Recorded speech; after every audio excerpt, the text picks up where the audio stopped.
Faut pas oublier le petit thé. Oh, c'est important. Bonjour et bienvenue à tous dans l'entre de la lecture où nous allons parler aujourd'hui de Tress of the Emerald Sea par Brandon Sanderson ainsi que Balance Point, le 6e livre de la série New Jedi Order. C'est parti.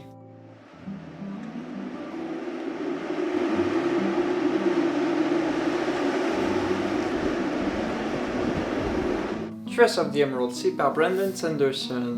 Je l'ai très souvent vu passer dans mon fil d'actualité TikTok, étant donné que j'étais friand de livres de pirates, d'aventures, de cozy fantasy. Apparemment, j'allais adorer.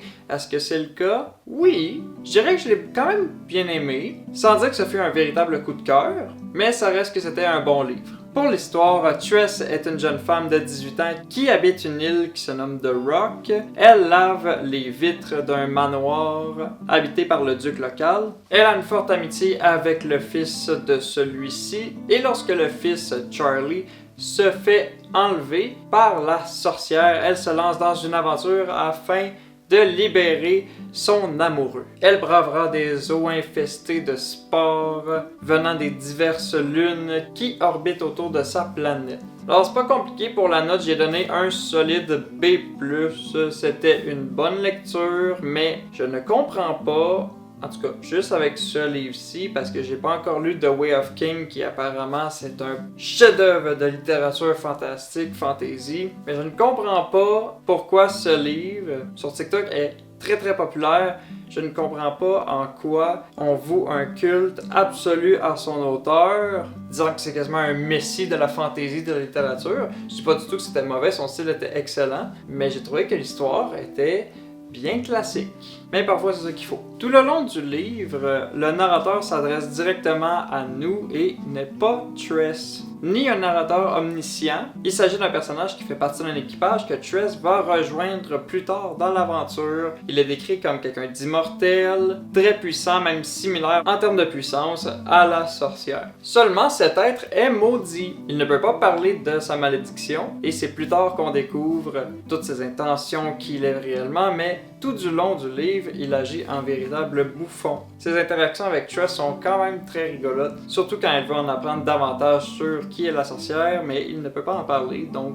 ça avance pas vraiment dans cette aventure. Mais ça donne des scènes plutôt cocasses et rigolotes. Comme je vous ai dit dans l'histoire, le monde de Tress est entouré de 12 lunes qui font pleuvoir des spores dans l'océan. Au moindre contact avec l'eau, ces spores de différentes couleurs explosent, se libèrent et selon les couleurs ont un effet différent. C'est d'ailleurs l'idée la plus originale du livre et dans le titre on retrouve The Emerald Sea, l'océan qui entoure The Rock est parsemé de spores verts. Au contact de l'eau, ceux-ci se transforment en longues tiges végétales, poussant partout, grandissant, pouvant être très dangereuses pour les marins ou la coque des navires. Donc naviguer ces eaux est quelque chose d'extrêmement dangereux, à ne pas prendre à la légère. Quelque chose qui n'a pas vraiment nécessairement rapport avec l'histoire, mais j'adore la couverture, j'adore l'artwork, j'adore le titre en or qui flashouille, les illustrations au début de chaque chapitre.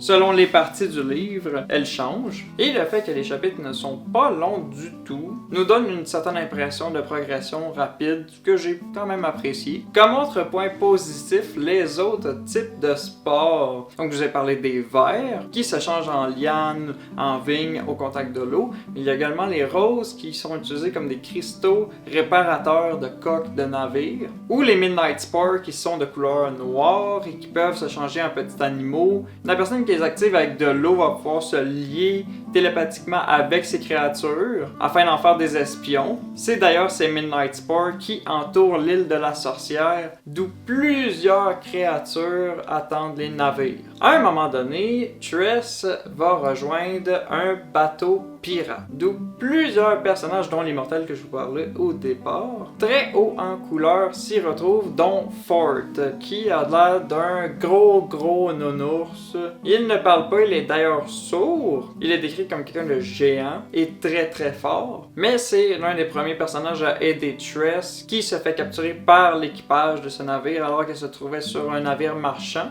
Et ce personnage a quelque chose de particulier, il tient une tablette comme un iPad dans un monde de fantasy, et lorsqu'on lui parle, cette tablette le traduit, il arrive à le lire et lui il l'écrit sur son iPad. C'est tellement bizarre d'aborder ce genre de terme dans un livre de fantasy. Et le iPad répond à son interlocuteur. Mais à un moment donné, Crow, le capitaine du navire, lorsque les gens se rebellent contre elle, brise la tablette de Ford. J'ai trouvé ça trop triste pour lui, pauvre monsieur, qui est sourd et muet sans cette tablette-là. Il n'arrive à rien. Inquiétez-vous pas, c'est pas vraiment un gros spoiler. C'est pas ça qui va gâcher votre lecture. Au niveau des points négatifs, c'est là que ça devient un peu étrange pour moi parce que j'arrive très difficilement à expliquer cette partie. On comprend pas trop qui est le narrateur. Comme je vous ai dit, il fait partie de l'équipage. On dit que c'est un être omniscient, un immortel, quelqu'un qui est aussi puissant que la sorcière. Mais on sait jamais c'est qui. On sait pas trop c'est quoi son importance, et vu qu'il agit comme un bouffon tout le long, on trouve assez ridicule que tout le monde le trouve aussi important dans l'histoire, alors qu'en vrai, il l'est pas vraiment sauf à la fin. Et même là, on comprend pas trop qui il est. Le principe de planète. Brandon Sanderson a construit tous ses livres dans le même univers, même si ils ne sont pas tous liés ensemble. Je parle du fait que je connais son histoire à peu près par les vidéos que j'ai vues sur lui. Donc, mettons, Tress of the Emerald Sea se passe sur une planète, The Way of King ou Mistborn, par exemple, se trouve sur d'autres planètes, et toutes ces planètes forment un tout qui se nomme Cosmere. Mais c'est là que je trouve ça étrange. Plusieurs personnages disent venir de plusieurs planètes.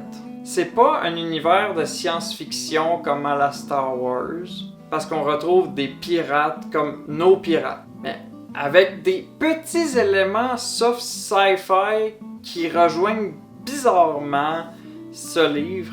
Il y a des turbines clairement plus avancées dans leur temps qui repoussent les spores qui font avancer le bateau. Il y a une tablette. À un moment donné, quand les héros se retrouvent sur l'île de la sorcière, on retrouve des caméras, mais pas des caméras à la steampunk ou archaïque ou magique, non, des caméras modernes.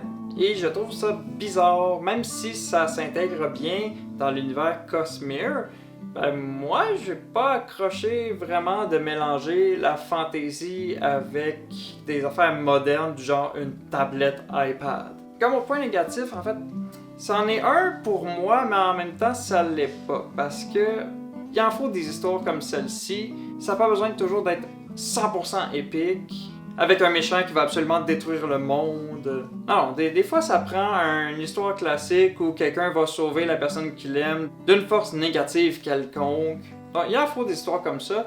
Mais le fait de mentionner que Tress est une personne lambda sans importance, totalement ordinaire, mais que dans les 20 pages d'après fait des affaires absolument extraordinaires, du genre marcher sur les spores dans la mer jusqu'à un bateau, craignant à chaque pas d'activer les spores et de mourir sur le coup, le fait de réparer des brèches dans les bateaux, le fait de se tenir face à un capitaine ennemi.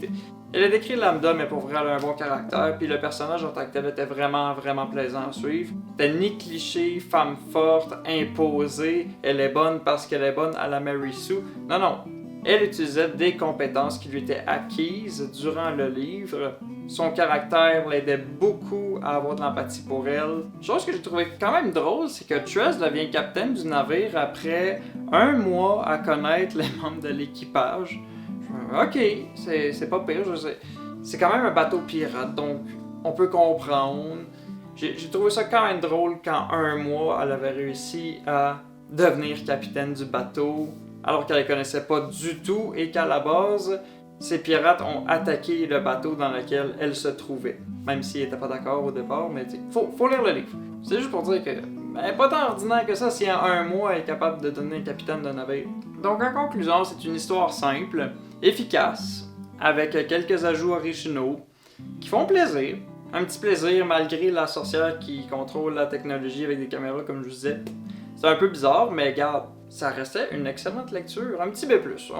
On aime ça les B+. Deuxième lecture pour ce mois-ci, Balance Point par Cathy Tyers, le 6e livre de la série New Jedi Order. Pour l'histoire, des millions de réfugiés sont déplacés vers la planète Duro sans que la New Republic ne sache que les Yuuzhan Vong, les ennemis de cette nouvelle saga, les attendent déjà sur place. C'est la dernière planète avant d'atteindre le corps de la galaxie, donc Coruscant. Pendant ce temps, Luke et Mara Jade, sa femme, sont à la recherche d'une Jedi disparue. Donc, c'était pas le meilleur livre de la série, mais il était clairement meilleur que Agents of Chaos 1. De toute façon, c'était pas très difficile pour moi d'atteindre une note plus basse que E+, pour l'instant en tout cas. Donc, j'ai donné un petit B. J'ai préféré Trace of the Emerald Sea. C'était pas le meilleur de la série, mais j'ai trouvé quand même quelques points positifs qui m'ont fait grandement apprécier ma lecture. Le livre est surtout centré sur le personnage de Jacen Solo, l'un des enfants de Han et Leia, et son conflit intérieur qui le drive pendant tout le long du livre est très pertinent, surtout pour un Jedi qui débute. C'est après les événements survenus dans le dernier livre où il a utilisé la station spatiale Centerpoint, qui, comme je vous le rappelle, est beaucoup plus grosse que la Death Star et qui a servi à éradiquer une flotte complète de Yuuzhan Vong, ainsi que énormément de vaisseaux alliés, ce qui pèse énormément sur la conscience de Jacen, qui est en plein débat avec lui-même sur le fait de oui ou non est-ce qu'il devrait utiliser la force afin de combattre ses ennemis, et où est la ligne à ne pas franchir afin d'atteindre le côté obscur. Sa sœur Jaina est beaucoup plus présente. C'est une de mes personnages préférés de l'histoire. Elle a le caractère de sa mère et la détermination de son père, et en plus c'est une Jedi, donc ça reste vraiment cool. L'autre Jacen est beaucoup plus philosophique, plus calme. Jaina est plus d'action, elle a rejoint le Rogue Squadron après tout. Il y a la relation entre Mara Jade et Anakin Solo, le 3e enfant des Solo, qui est très bien développé, et surtout depuis le 2e tome de cette série, là où Mara Jade à un moment donné était très malade à cause des Yuuzhan Vong et Anakin l'a sauvé durant un assaut total des ennemis où il en a affronté des dizaines et dizaines à lui tout seul, portant Mara Jade qui était sur le point de mourir à tout moment. On sent vraiment un lien entre les deux. Mara Jade est enceinte de son premier enfant, et ce après des années à se dire que ça n'arrivera jamais, surtout après la maladie qu'elle a contractée avec les Yuuzhan Vong. Et elle a déjà un lien très très féroce et solide avec son enfant, qui va devenir un personnage très très très important pour la saga Star Wars dans les Legends, bien sûr, pas dans les films. La façon dont l'histoire est construite n'est pas pareille avec les autres livres. L'action se déroule beaucoup sur la planète Duro, mais en vrai, j'ai pas tant de choses à dire. C'était une bonne lecture, mais c'était pas fou. Côté plus négatif, les bouts avec Randa le Hutt, qui est un rescapé du livre précédent, sont vraiment pas captivantes. Avec son background, c'est étrange que personne ne semble se douter qu'il va trahir les forces de la New Republic, qu'il fait à maintes reprises étant donné que c'est comme un agent infiltré des Yuuzhan Vong. Et durant le livre, Jacen ne veut absolument pas utiliser la force. Il s'en coupe complètement jusqu'à la fin, et évidemment, il se réconcilie avec la force parce qu'on n'a pas le choix. Il faut quand même sauver la galaxie, mais c'est à cause d'une vision. Et je la comprends pas. Dans la vision, il voit Luke Skywalker tenir son sabre laser, il illumine telle une étoile. À un moment donné, il est entouré de plein de Yuuzhan Vong, il lance son sabre laser vers Jacen et il l'échappe, me semble, ou il n'arrive pas à la rattraper, je sais pas, j'ai pas trop compris en fait. Et Jacen voit dans cette vision de force le fait qu'il va se rapprocher du côté obscur s'il attrape le sabre, donc il décide de s'en couper complètement. C'est pas juste à cause de ce qui s'est passé sur Centerpoint, c'est juste à cause de cette vision-là, il décide de complètement ne plus utiliser la force. Ce qui est un peu étrange. Je trouvais ça très maladroit. Ça aurait pu être mieux amené avec une vision beaucoup plus claire. Et il y a des affaires bizarres dans les livres Legends. Les personnages se déguisent tout le temps. C'est comme dans les séries animées ou dans les films où que les personnages, admettons, prennent des costumes de l'Empire pour infiltrer des bases de l'Empire. Mais là, ils prennent des déguisements, ils se maquillent et à un moment donné, ils se changent en cette créature-là qui se trouvait dans l'épisode 4. Et je comprends pas trop parce qu'ils font ça à plusieurs reprises dans les livres. C'est des Jedi, ils peuvent s'infiltrer, pas besoin d'un déguisement, donc... Et au début, comme je disais, ils recherchent une Jedi qui aurait disparu et quand ils finissent par le retrouver, ben... on passe à autre chose. Hein. Cette histoire aurait pu être écartée facilement. Donc, en conclusion, une bonne lecture. Ça m'a donné envie de poursuivre ma lecture de la grosse série New Jedi Order. J'ai lu le 7e à ce jour et il est très très bon, meilleur que celui-ci d'ailleurs. J'ai hâte de vous en parler. C'est malheureusement terminé pour cet épisode de l'Antre de la lecture.